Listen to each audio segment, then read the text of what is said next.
जय श्रीमन नारायण। ए पर जे टिप्पणी हम करे जा रहल बा रामानुजदास श्रीमान गट्टू वेणुगोपाल स्वामी जी के द्वारा दिहल गयल बा।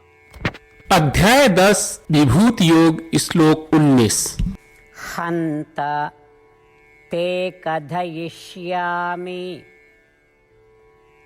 विभूतिः आत्मनः शुभाः प्राधान्यतः कुरु श्रेष्ठ नास्ति अन्तो विस्तरस्य मे। ओम। गीताचार्य श्री कृष्ण परमात्मा अर्जुन समेत हमनी सबके विभूति योग सिखा रहल बानी। परमात्मा कह रहल बाड़न, अर्जुन जरूर अब हम आपन सबसे प्रमुख अभिव्यक्तियन और आपन महिमा के संक्षेप में बखान करब, काहे कि हमार अभिव्यक्तियन के वर्णन के कौनो अंत नहीं खे। अर्जुन इस सृष्टि में सब कुछ हमरा दृढ़ इच्छा के अधीन बा, बाकिर कुछ महत्वपूर्ण के बारे में संक्षेप में बतावत बानी, काहे कि हमार अभिव्यक्तियन के कौनो अंत नहीं खे। यही से ओकर पूरा विस्तार से वर्णन कहल संभव नहीं खे।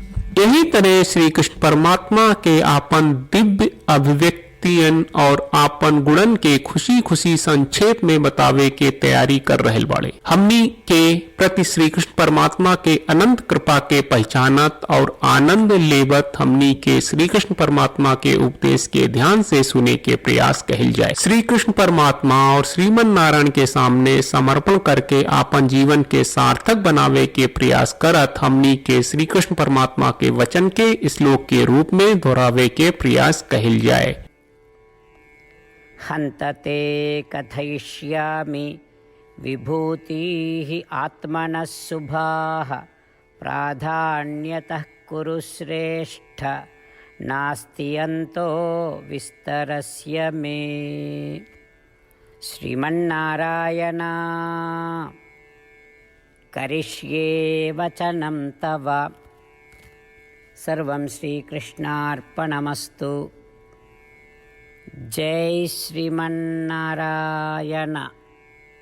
श्रीमद् भगवत गीता का पूरा सार श्री कृष्ण परमात्मा ने अध्याय 18 के श्लोक 65 से 70 में 8 काम करे खातिर दिले बाड़े। श्री कृष्ण कहले, हम ओ लोगन से प्रेम करनी जो लोग इन 8 बातन के मान तारे। हम ओ भक्तन के हर तरह से रक्षा करब। श्री कृष्ण परमात्मा के द्वारा बोलल गईल संपूर्ण भगवत गीता सुनला के बाद अर्जुन कहले, करिष्ये वचनम त्वा, जेके मतलब बा कृष्ण मैं उही करब जौन आप कही।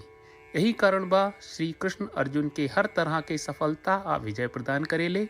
आई परमात्मा के आपन व्रत देई कि हमनी के ये 8 गौ कर्म के पालन करी जा। ई वचन परमात्मा के देवे से बड़न कौनो पूजा तपस्या यज्ञ नहीं। हम 8 प्रण कहब जौन हमनी के करे के चाहिए। आप सब कृपया इन्हन के आपन दिमाग और दिल में सोची। श्री कृष्ण के आपन वचन देवे के ई तरीका में हमनी सबकी कल्पना करे के चाहिए कि श्री कृष्ण का चेहरा खुशी से चमकत बा और खुशी के एहसास करत बा। जय श्रीमन नारायण। यहाँ हमनी के 8 वादा बा। हमनी के पहला वादा, हे श्रीमन नारायण आपका निर्देश के मुताबिक हम हमेशा तोहार ध्यान करब और तोहार बारे में सोचब। हमनी के दूसर वादा, हे श्रीमन नारायण आपका सलाह का अनुसार हम हमेशा आपका भक्त रहब। हमनी के तीसर वादा, हे श्रीमन नारायण हम आपन सब काम तोहरा सेवा के रूप में और तोहरा संतुष्टि खातिर करब। हमनी के चौथा वादा, हे श्रीमन नारायण जैस की आप माने के कहले रहलू, हमरा बहुत विश्वास बा कि हम आपके होई और हम हमेशा आपन दोनों हाथ जोड़ के आपके नमस्कार करब और आपकी पूजा करब। हमनी के पांचवा वादा, हे श्रीमन नारायण हमरा के तोरा बात माम एकम शरणम ब्रज 1866 याद कहले, जहां आप हमरा के आपन का अर्पित करे का कहा। श्रीमन नारायण मैं हमेशा तोहरे शरण में रहब। हमनी के छठवां वादा, हे श्रीमन नारायण हमरा के तोहरा बात माँ सुचहा 1866 याद कहले, कि आप हमनी के शोक ना करे का आश्वासन दे रहे बड़े, हम अब और शोक ना करब। हमनी के सातवां वादा, हे श्रीमन नारायण, आपने हमरा खातिर श्रीमद् भगवत गीता के वितरण करके हम सबके कृपा कहले और आशीर्वाद दहले बा। हम वादा करत बानी कि रोजाना कम से कम एक श्लोक पढ़ब या सुनब। हमनी के आठवां वादा, हे श्रीमन नारायण, आप गीता के पूरा मानवता तक ले गयलू। हम गीता में आपके दिव्य वचन के उन भक्तन तक पहुँचावे के प्रयास करब जे गीता से अपरिचित बा। हे श्रीमन नारायण, हम उई करब जौन तू करे का कहब। हम ऐसन व्यवहार करब जैसन आप चाहत बानी और हम खाली आपका खातिर काम करब। श्रीमन नारायण के रोज आपन वचन देहल कि हम ओइस करब जैस आप कहत बानी, ई अपने आप में बड़न पूजा बा। श्रीमन नारायण, करशे वचनम त्वा। श्रीमन नारायण, हम तोरे निर्देश के मुताबिक काम करब। सर्वम श्री कृष्ण अर्पणम अस्तु। जय श्रीमन नारायण। हन्त ते कथयिष्यामि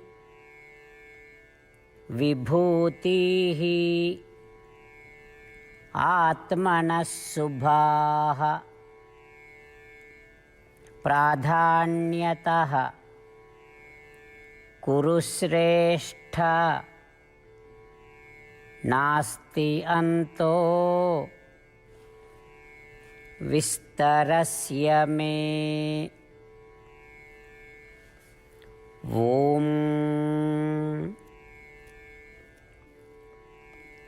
हन्तते कथयिष्यामि विभूतिः आत्मनः शुभाः प्राधान्यतः कुरु श्रेष्ठ नास्ति अन्तो विस्तरस्य मे।